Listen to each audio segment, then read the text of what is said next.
Therizhandur Rahimia Arabic கல்லூரி. உங்கள் ஆண் பிள்ளைகள் 7 ஆண்டுகளில் ஆலிம் பட்டத்துடன் பிகாம், பிபிஏ, பிஏ டிகிரிகளும் பெற்று சிறந்த ஆலிமாக வெளிவர இன்றே தொடர்பு கொள்ளுங்கள்.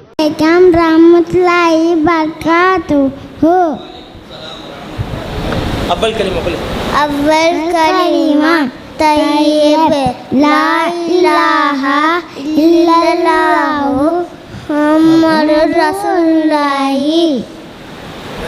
இரண்டாம் கலிமா ஷஹாதத் அஷ்ஹது அல்லா இலாஹா இல்லல்லாஹு வஹ்தஹு லா ஷரீக லஹு அன்ன முஹம்மதன் அப்துஹு ரசூலுஹு. மூன்றாம் கலிமா தம்ஜி சுப்ஹானல்லாஹி அல்ஹம்துலில்லாஹி லா இலாஹா இல்லல்லாஹு அல்லாஹு அக்பர் லா குவத இல்லா பில்லாஹில் அலியுல் அலி. ஸலாம் அலைக்கும்.